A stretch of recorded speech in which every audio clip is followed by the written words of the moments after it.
Assalamualaikum warahmatullahi wabarakatuh. Salam mantap jeder, sobat jeder dimanapun Anda berada.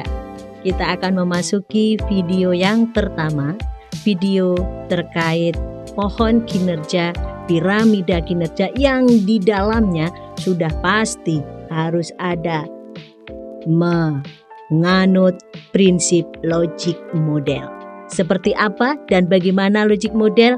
Kita simak paparan berikut ini. Dalam logic model sederhana terdiri dari input, proses, output, dan outcome.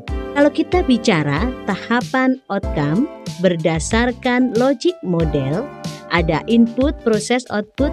Outcome sendiri terdiri dari immediate outcome atau outcome tingkat 1, kemudian intermediate outcome, outcome tingkat 2, dan final atau final outcome, outcome tingkat 3.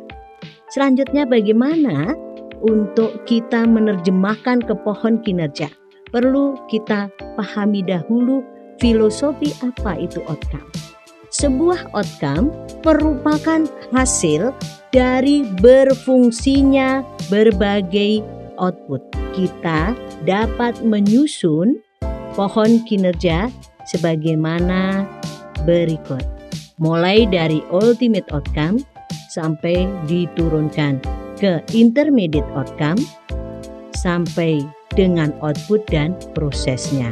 Sebagai contoh, bagaimana tahapan logic model dalam penjenjangan kinerja yang lebih familiar dikenal dengan cascading kinerja. Ingin mengetahui lebih lanjut, ada peraturan Menteri PAN RB nomor 89 tahun 2021 tentang penjenjangan kinerja. Untuk menerapkan prinsip logic model, kita perlu melakukan tahapan di dalam penjenjangan kinerja. Tahap 1, menentukan outcome atau kinerja yang akan dijabarkan dalam penjenjangan kinerja. Tahap yang kedua, menentukan critical success factor atau CSF dari outcome atau kinerja tersebut. Tahap 3, menguraikan CFF ke kondisi antara sampai kondisi paling operasional. Tahap 4, merumuskan indikator kinerja.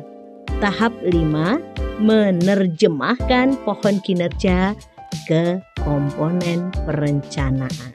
Sebagai contoh, bagaimana pohon kinerja dari mengatasi kemiskinan. Pertama, kita harus menetapkan dulu begin with the end.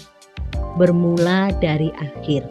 Akhirnya adalah akhir tujuan yang ingin kita capai berupa outcome akhir yang ingin kita wujudkan. Misalkan adalah menurunnya kemiskinan dengan indikator angka kemiskinan.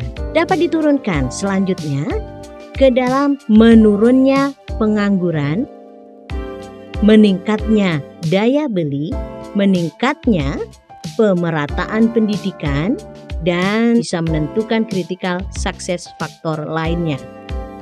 Sebagai contoh, dari meningkatnya pemerataan pendidikan dengan indikator rata-rata lama sekolah.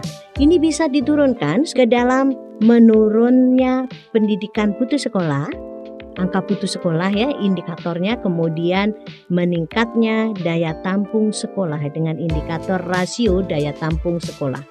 Dapat diturunkan selanjutnya ke dalam meningkatnya akses pendidikan penduduk miskin dengan indikator kinerja rata-rata lama sekolah penduduk miskin, dan juga bisa dengan meningkatnya partisipasi pendidikan non formal dengan indikatornya adalah persentase penduduk yang putus sekolah ikut kejar ABC.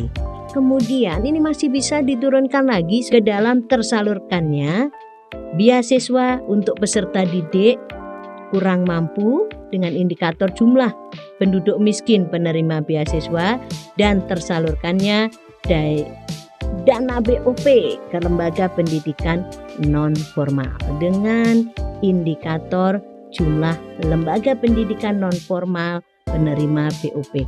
Nah, bagaimana implementasinya pada saat kita mau mengelola kinerja dengan melihat keseluruhan organisasi secara lengkap? Setelah kita mengetahui tentang logic model, mari di video berikutnya kita mengimplementasikan ke dalam pohon kinerja. Silakan disimak video tentang pohon kinerja. Terima kasih, sampai jumpa. Akhir kata, wabillahi taufik wal hidayah. Wassalamualaikum warahmatullahi wabarakatuh. Salam mantap jeder.